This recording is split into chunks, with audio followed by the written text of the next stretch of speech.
Secretary Rex Tillerson, with only hours remaining leading the State Department, said goodbye, warning of unresolved challenges in Syria and with China and Russia. Russia must assess carefully as to how its actions are in the best interest of the Russian people and of the world more broadly.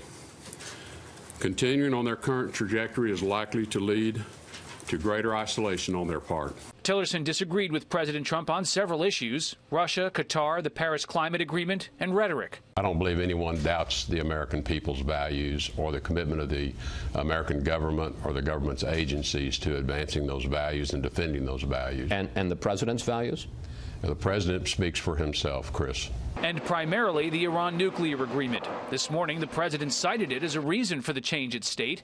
And in August, Tillerson publicly acknowledged they disagreed on Iran. He and I have differences of views on things like JCPOA and how we should use it.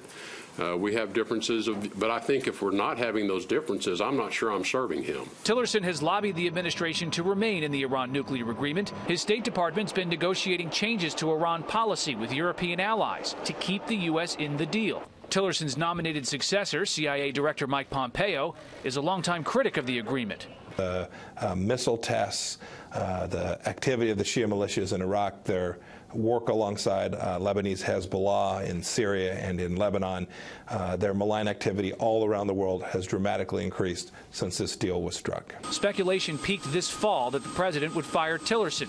He stayed. I'm not going anywhere. And after months, aides at state assumed Tillerson would remain. Congressional aides say relations with Congress improved.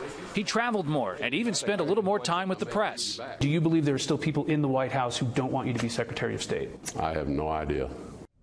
Secretary Tillerson closed here thanking his senior staff and those he worked with across the State Department and other departments, especially the military, the chairman of the Joint Chiefs of Staff, and the Defense Secretary. One name omitted from his list of thank yous, Brett, the president's.